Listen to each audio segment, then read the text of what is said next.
You have 10 seconds to decide, and you know that any choice can change everything. The phone rings. It's her.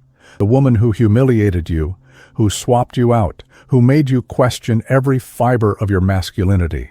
Now she wants to come back. Your finger trembles over the screen. Answer or not. 10 seconds that separate the man you were from the man you can become. Sartre said that it is precisely at this moment that your freedom reveals who you are or who you've ceased to be.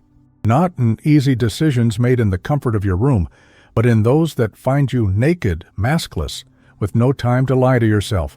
It's when the pressure intensifies that we discover whether we are truly free or merely well-dressed slaves of our own weaknesses.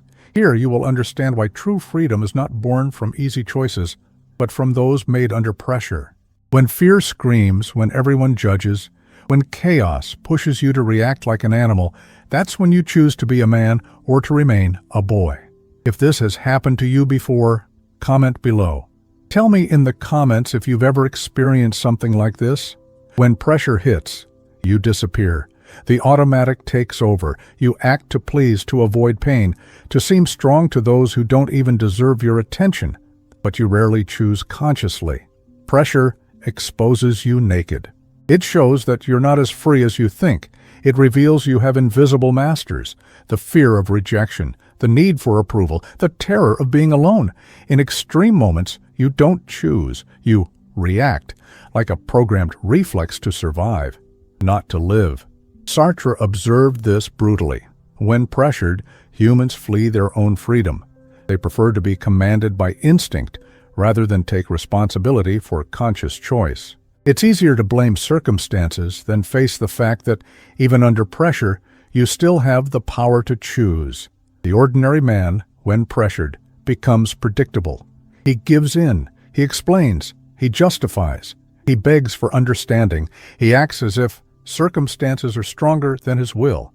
But Sartre warns with surgical coldness. Those who run from pressure also run from themselves. Because it is precisely in moments of greatest tension that you have the opportunity to prove to yourself who you really are. You act as if you're free.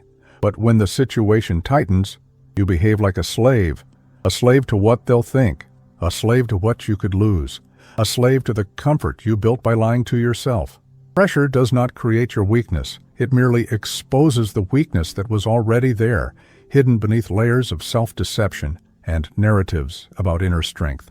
The illusion of the perfect choice paralyzes. You seek guarantees that do not exist. You want to map out all consequences before acting. You desire the option that doesn't hurt, won't leave a mark, and keeps everyone happy. But that option is a fantasy, and while you wait for it, life decides for you. Fear of making a mistake holds your action hostage. You prefer to remain still, endlessly analyzing, rather than risking making the wrong choice. But Sartre confronts you with a painful truth. Not choosing is also a choice, and often the worst one. When you don't decide, you surrender your power to circumstances, others, chance. You become a puppet controlled by external forces. The man who waits for the perfect option never acts. He becomes trapped in mental loops, weighing pros and cons that shift every second. He believes that more information will make decision-making easier, but in reality, additional data only increases paralysis. Because deep down, he knows that no choice is flawless. Every decision eliminates possibilities. Every choice bears the weight of uncertainty. Sartre shows that the pursuit of the perfect choice is a form of bad faith. It's a way to avoid the responsibility of accepting the consequences of a decision. It's more comfortable to analyze than to act, to discover whether you have the courage to face the results. But life doesn't wait for you to feel ready. The pressure doesn't lessen because you need more time. The moment to choose is always now. The paralysis of infinite analysis is the poison of action. You think you're being cautious, but in truth, you're being a coward. You think you're being wise, but in reality, you're fleeing from your own freedom. Because choosing means accepting responsibility for what happens next. And that frightens you more than any external outcome. There's no manual. Only you can decide. This is the first brutal truth you must swallow. There is no higher authority telling you what to do. No magic formula guaranteeing the right outcome. No destiny that will free you from the responsibility of choosing. Everything depends on you, and that is simultaneously terrifying and liberating. Radical responsibility is the first act of freedom. When you cease to seek blame, when you stop waiting for someone else to fix your life, and when you stop believing that circumstances are stronger than your will, that is the moment you begin to truly exist.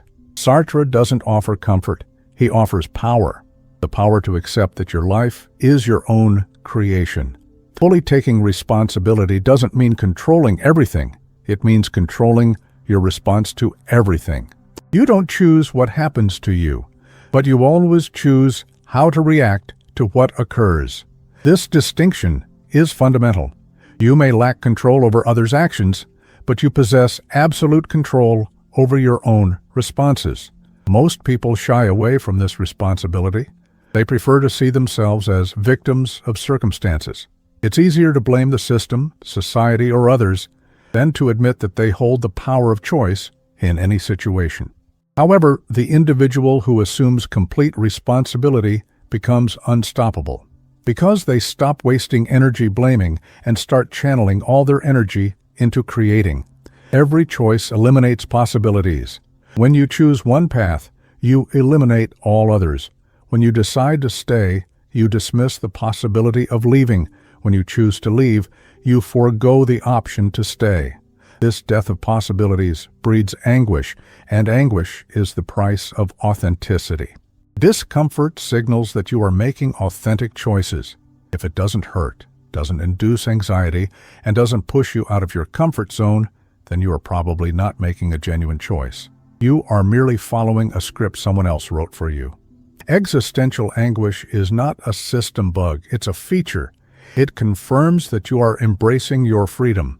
Sartre teaches that anguish differs from fear. Fear has a defined object. You fear something specific. Anguish has no object. It is the vertigo of realizing you are absolutely free. It is the terror of discovering that nothing and no one can make your decisions for you. It is the brutal awareness that you are condemned to be free. Most people flee from anguish. They create routines, follow rules, obey authorities, all to avoid the discomfort of constantly having to choose. But the authentic person embraces anguish. They understand that it is the price of freedom.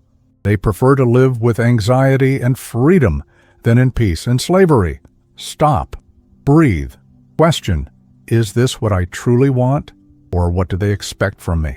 This simple question has the potential to revolutionize your life, because most of your decisions do not originate from you. They stem from social programming, family expectations, peer pressure, and the fear of judgment. You act reflexively, not consciously. Acting consciously means creating a space between the stimulus and your response. It entails refusing to react automatically. It involves taking responsibility for choosing your response instead of being driven by it. There is a moment of freedom between what happens and what you do. And it is in this moment that you define who you are.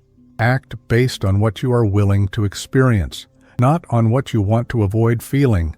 The difference is subtle, but fundamental. When you act to avoid something, you are being controlled by fear. When you act to create something, you are being guided by willpower. The man who acts out of fear is predictable.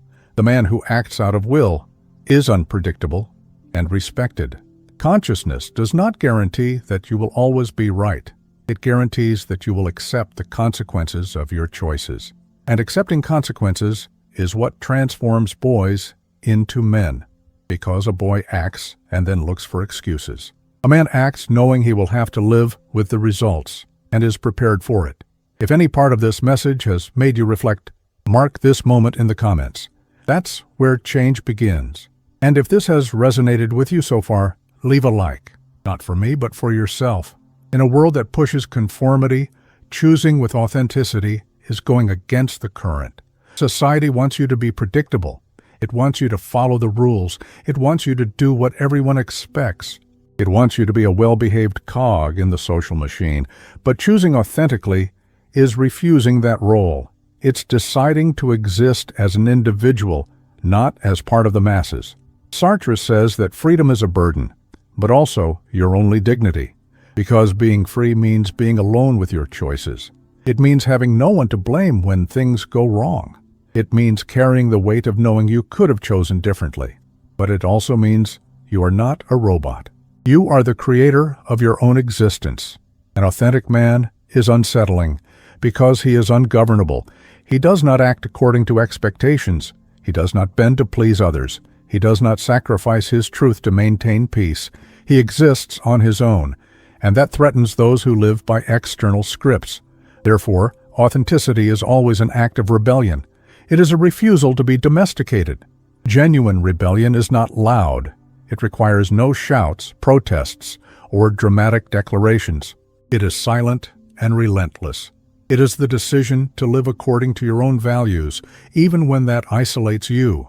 It takes the courage to be misunderstood rather than to be false. It embodies the strength to prefer authentic solitude over companionship founded on lies. When you choose with authenticity, you become unpredictable. And unpredictable men command respect because no one knows how you will react. No one can manipulate you with pre-made formulas. No one can control you because you do not follow external standards. You become a force of nature, impossible to tame. Will you continue to react under pressure, or will you learn to simply exist, even when everything pushes you in the opposite direction? This is the question that will define the coming years of your life, because the pressure will not lessen. The world will not become easier. People will not stop trying to manipulate you. But you can learn to choose consciously, even amid chaos. The existential method does not promise that you will always get it right. It promises that you will stop lying to yourself. It promises that you will take responsibility for your choices. It promises that you will become free, even if that freedom is uncomfortable. Because it is better to live free and distressed than to live peacefully and in bondage. Sartre does not want you to be happy. He wants you to be authentic, because happiness can be an illusion, but authenticity is always real. And an authentic man, even when suffering, suffers by his own choosing, not because others made choices for him. That makes all the difference. Next time pressure comes, remember, you have 10 seconds to decide who you are. 10 seconds to choose between reacting as you always have or acting as you never have. 10 seconds to decide whether you will continue to be governed by circumstances or take command of your responses to them. Choosing consciously is the greatest act of power you possess. Sartre does not want you to always be right. He wants you to stop lying to yourself and finally to start living as someone who chooses. Because in the end, you will not be judged by what happened to you. You will be judged by what you did with what happened to you. Now tell me, are you still going to try to be understood, or have you already understood the game? Write this down. It's your breakup contract. And if you want to keep hearing truths that no one else will dare to tell you, subscribe. Here, illusion doesn't survive.